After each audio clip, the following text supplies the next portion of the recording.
Hi, welcome back. I'm Kelly, part owner Dream Creators. And I'm Queen, founder of Kimara Planners. And you are behind the scenes with Kelley and Queen.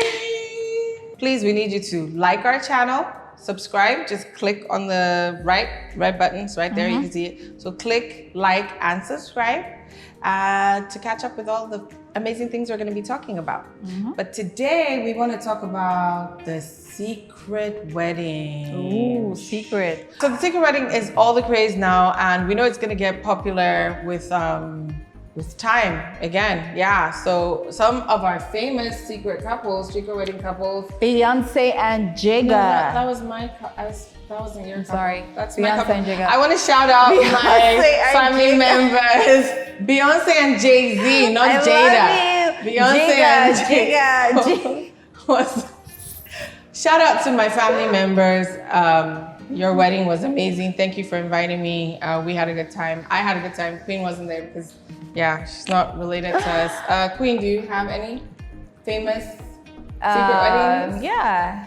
Well, Toke and Majet, right? Toke and Majet, yeah. Hers was like a secret wedding / surprise wedding because she didn't know that her husband had organized the wedding. How do you feel about a surprise wedding, actually? I'm sorry, that's a no-no for me. Please How can I don't not be part surprise of me. of planning my wedding? Like, I have to know exactly what's happening because the control freaking me will not stop until I know what's happening. So it's okay. Yeah, so it is true. Toke and Majet were secret wedding. I think we have Funke and JJ Skills, Funke Akindele and JJ Skills. They were secret wedding. And then the most popular ones now, I think they are our sweethearts, our Nigerian sweethearts. Simi and Adekunle Gold. And they're the found out the day. They cutest. found out the day of the wedding. Yes. Just saw a video of them online. Have you noticed that everyone who does a secret wedding, they're private. They're private people, actually. They're still very private people. Well, and that's why we're going to go on to the reason why people go for secret weddings. Why do they do these secret weddings? And the first things first is privacy. Yeah.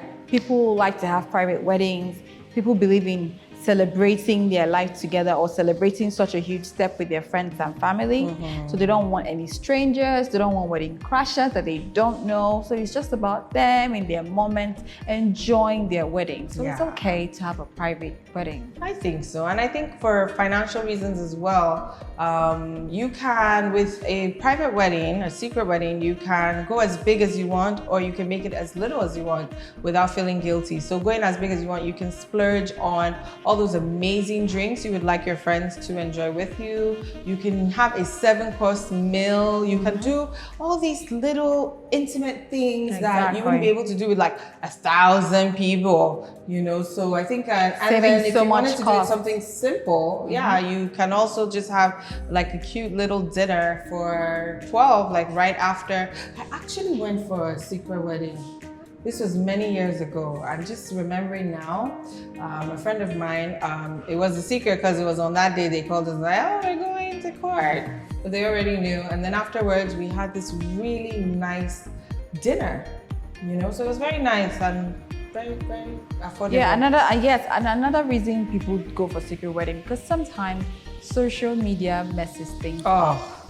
It does. Imagine you wanting to get married to the love of your life, and then some ex from the past just contacts her and says, guess what, I'm pregnant, or you can't get married, or they look for the location and try to disrupt the wedding. So people just don't like all of that drama. They just want to do their wedding and get married to the love of their life in peace. Yeah, and then they can post it up like many years. Like I like how my family members, Beyonce and Jay-Z, like down the line, they posted up, images from the wedding, because people didn't really get to see it if you weren't there. So I really love how Kelly likes to dream. Is really good. Keep it up. I'm convincing, Keep it right? up. Okay. I'm convincing, right? Yeah, exactly. Yeah, my relatives. But yeah, so the secret wedding, I think, is gonna go far and wide. I enjoy it. I think it's great. There is something that irks Queen and I, and we would just like everyone out there to know. So you, and you, I'm sure you're not guilty, but Nigerian time is no time. Or the popular African time. There's nothing like African time. No. Please try to always be on time. And here's why. Kelley? Personally, I think it's just disrespectful when you're like extremely late, especially now. Let me take it back into the event world. Now, when we and you know the person who's inviting you, when they sit down and put together an amazing event, when you are super late, like 4 hours, 3 hours late, you throw a lot of things off. Even you, the client, if you're that late for your function, you throw a lot of things off. The caterers, they're there at a certain time. Now we already know where we are. Sometimes things happen, there's traffic, there's this, that. So we give caterers, we give vendors different times to show up for functions. Yeah. We try to make sure the food is hot when guests arrive. But when your guests or you, the celebrant, are 3 to 4 hours late, the food is gonna be cold. It's not gonna be hot, you know? And then, you know, vendors also, we have to remember that they have time frames that they work. So if your event is from such and such time to such and such time, a vendor could say, I'm going to be there for 6 to 8 hours. And a lot of times we surpass those times because we are so late to start. I'm telling you. So, yes. So they're going to start charging, I think vendors should start charging like extra and hours. Sometimes, you know, you really need to consider, even the guests as well. There's a wedding, this wedding says, 2 p.m. Reception starts by 2 p.m. Now, you come by 6 p.m. for this wedding and you feel entitled to everything that has been served at the wedding. You don't get a seat, you go and complain, forgetting to tell them you came extremely late. Yeah. It's very important that when they tell you their wedding is for 2 p.m., please be there on time. And you, the couple, be there on time. We've also had issues where parents of the couple shows up late. Yes. Now, you can't start the program without the parents. Typical Nigerian tradition is the parents have to dance into the wedding. Yes. So their parents, you also have to try and be early. We know you're taking pictures at the church, or, you know, doing what you're doing, or, you know, or getting ready for the Muslim weddings, getting ready at home. But you have to try as much as possible to respect the fact that your guests have taken out this day to be there for you. Yes. So it's nothing to, you know, you don't have to keep them waiting. Be there on time. If you tell them it's 2 p.m., let your 2 p.m. be 2 p.m. And Kelley, another thing is, for us planners, during consultations, we face these things a lot.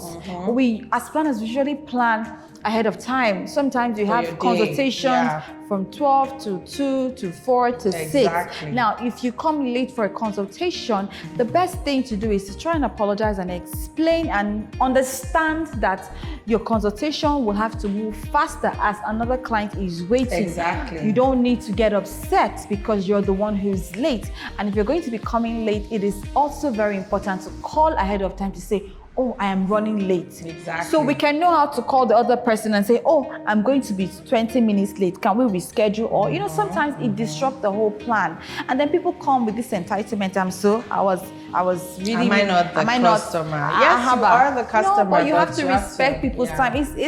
It's about respecting people's time. If people take out their time to talk to you or set up a consultation for free, you owe it to them to be there on time. Because I bet you if you're paying for consultation, people don't come late because you know that if it's 2 hours, then it's 2 hours. And if you don't come on time, your money is gone. I don't know. So I don't know. They may still, but we want to give you tips. We want to help you. We want to try and see, because we're all guilty of it. I'm not saying I'm innocent. Queen's not saying she's innocent, but we do call and let you know that we are running behind schedule. So like she said, one of the things you can do is call. Just call and don't call when you're supposed to be at the appointment. Please call an hour before, or at least 30 minutes before, to let you know the person that's waiting for you. And if the meeting is for 4 p.m., don't leave your house by 4 p.m. It means you should, for those staying in Abuja, I know traffic is not that bad. You can leave your house by 3:30, and you don't, like, this thing happens a lot. It's 4 p.m. and you leave your house by 4 p.m. So you get there by 4:30. Do you know why? I think it happens a lot because people are so used to African time. But if we say there's no African time anymore, then they'll do that. They'll leave at 3:30 and get there at 4. In Lagos, honestly, I don't live in Lagos, so I can't gauge. I think you should leave 2 hours. Like when we go to Lagos and we know we have to make it to the airport, I leave like 2-3 hours. I never take chances. Yeah, because I don't want you. Anything can happen. So just leave earlier than your appointment time. Call if you're going to be late. What's another thing they can do?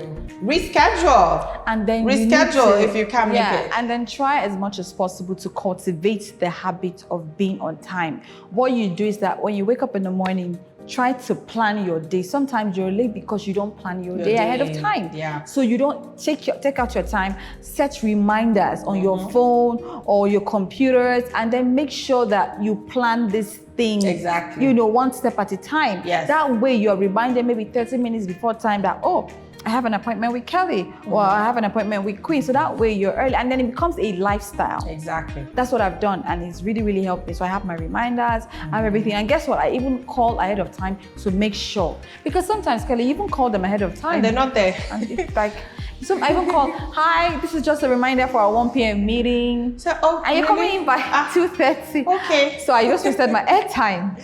Why? Another thing, this is a tip for people in the event industry. If you're not already doing this, you should be doing this. But if you're not, create a proper show flow, like a timeline, okay? I say show flow because that's like entertainment, concerts and stuff. Pre-wedding timeline. So let them have, and give it to the couple, give it to the parents, give it to everybody who's and the vendors, especially yes. The vendors. The vendors, I would even recommend you tweak it, lie a little on it, lie a lot on it, so that they don't have any excuses for not being there on time. But for sure, share your timeline and let everybody be on the same page. So, yeah. All right, so for those of you getting married secretly, don't forget to contact us to help you plan your beautiful secret wedding. As you've heard, it helps you save costs and you have a beautiful wedding at the end of the day. Please don't forget to drop a comment, yes, subscribe, share, like our post, and then tell us what you think about or how you've been able to manage being late, or how, just some tips. Exactly. Yes. So thanks for joining us on Behind the Scenes with Kelley and Queen. Au revoir. Mwah.